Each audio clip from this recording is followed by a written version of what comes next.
Hey everybody, Barry at CTech-review. Got some exciting news today. We're going to talk about the 2026, 2027 Jeep Grand Wagoneer. Jeep just dropped the bomb on a future powertrain that's coming out. And at first I was really confused, like, what is this? And then it clicked. If this is true, which my sources are telling me this is actually going to happen, they're going to stand out on their own with the next generation powertrain in this Jeep Grand Wagoneer. Let's get into this.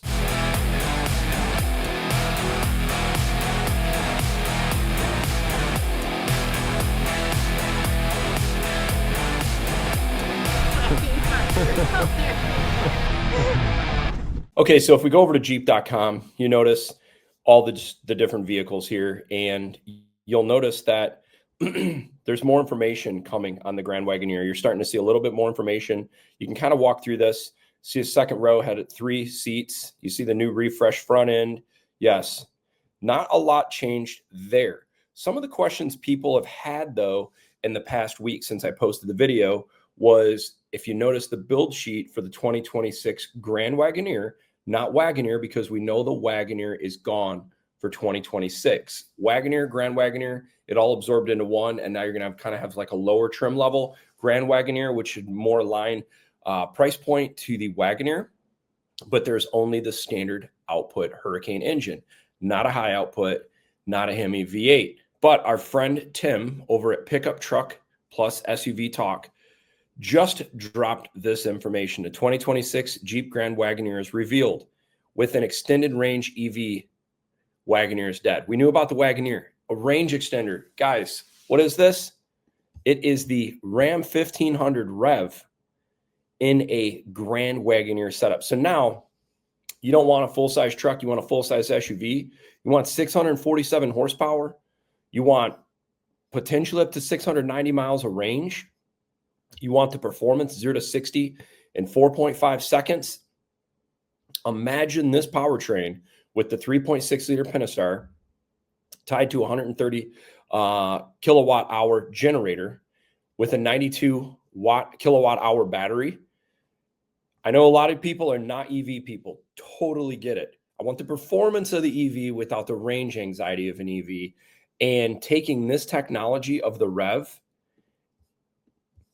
and putting it in with the Grand Wagoneer, I think this is going to be awesome. So imagine you're able to get the performance numbers of an Escalade supercharged V8 performance, but you're not going to be getting 10 miles per gallon. You're probably going to be getting 20, 25 miles per gallon. So I think this will be really cool. Tim's got some good photos here where you can kind of check out. We've beat up the whole Ram Charger powertrain in lots of other videos. I'll put links down below if you want to see even some other videos I just most recently did. But now this is starting to make sense as to why we didn't see the high output Hurricane engine being offered in the 2026 Wagoneer or Grand Wagoneer, because it makes sense. I think Jeep is going to be taking the exact same approach Ford has taken on the F-150. Here's what I mean. You're going to have your base model on the F-150 as the 2.7 EcoBoost. Now you're going to have your base model engine as the 3.0 standard output Hurricane, and you're not going to have a high output anymore because they're thinking, why have 3 engine options? Just have 2. So you're going to have 3.0 standard output or range extended version with 647 horsepower. So you got 420 horsepower or 647 horsepower. It's going to be interesting because for those people that don't know, the Jeep Wagoneer is built on the Ram full-size truck DT platform. So if they can make it work in the Ram 1500, logically it will work in the Jeep Grand Wagoneer. One of the things I was hoping for was, we know the TRX is coming back and they're stuffing a 6.2 supercharged V8 under the hood. I kept thinking, man, how awesome would it be if they made a Trackhawk version of a Grand Wagoneer to go after like the Escalade Blackwing V version or some high performing full-size SUV. That'd be cool. I'm wondering though, if they're thinking we're going to hit that same sort of power performance quarter mile, but we're going to do it with the REEV powertrain option. So it'll be kind of interesting. It's arriving in late 2026, and this powertrain is identical. You're going to have a 3.6 liter V6 generator with an estimated 647 horsepower, 620 pound-feet of torque, 0 to 60 in just under 5 seconds.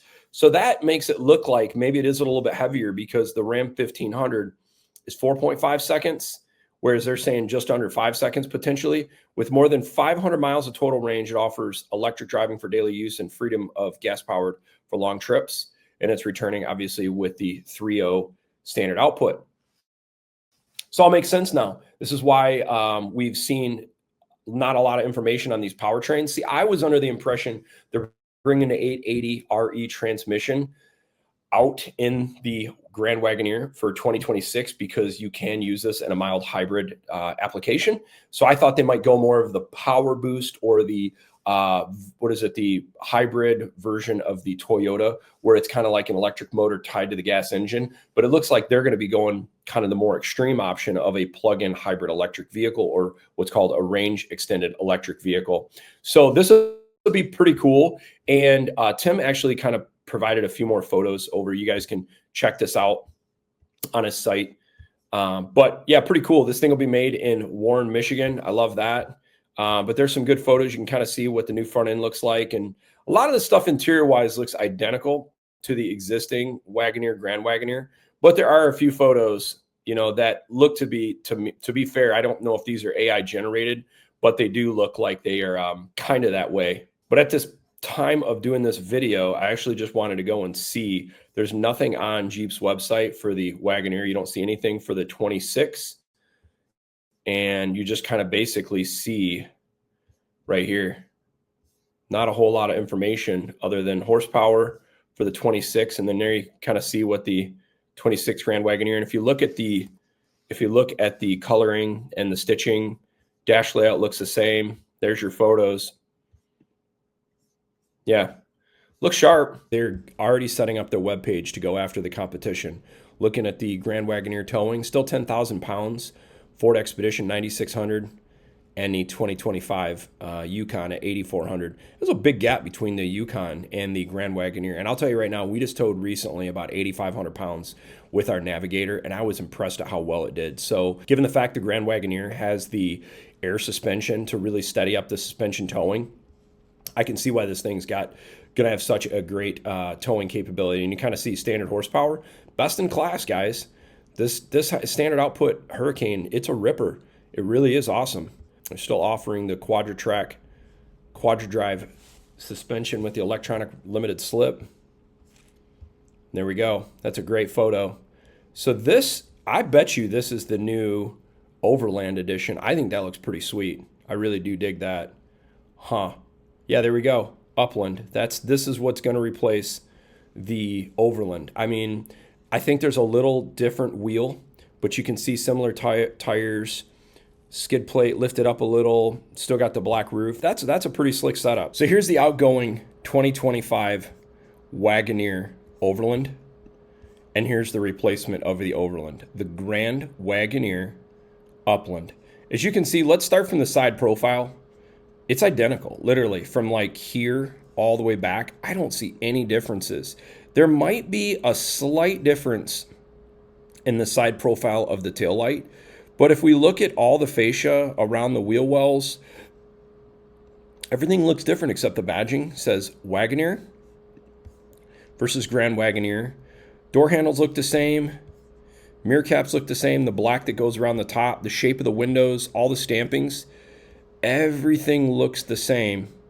Even the wheel design, if you look at this wheel design, it's identical, except this is more of a machined look. You got black in the middle. I think I like the look, to be fair, of the 25 Overland wheels a little bit more. I think this looks a little bit more, I don't know, it looks a little cooler. This looks a little cheaper to me, to be fair. But the big difference is this front end. And I know some people don't like this.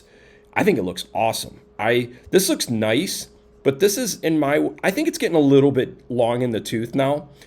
Not bad, but I think this is really going to dress it up quite a bit. And that's a good look of the color. I think that looks like silver zenith. That's a sharp looking setup. So now let's look at the back of the 25 Wagoneer Overland and look at the shape and the stamping of this versus the back of the 26.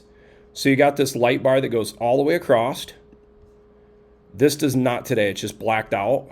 I think this kind of modernizes it, to be fair. Otherwise, this looks the same. It says Jeep there instead of Wagoneer. But look at this shape right here, this contour that goes along this. I think this looks a lot better. This square look. I think the aesthetics make more sense on the 26 to me. And then you can kind of see it looks like there's some fascia changes here as well. Otherwise, the back is identical. And there's a little bit better look. You can kind of see even, it looks like they've even got a little bit of a brow built into the rear light. There you go. Here's another picture of an Overland in white. I don't know. I think that looks pretty sharp. It's really growing on me. I didn't think I liked the 26 as much, but the more I'm seeing it, the more I'm actually liking it a little bit more. And there's a real up close and personal photo. Well, you know, everybody will just have to decide if they like it or not. But I think this looks pretty sharp. I'll be curious.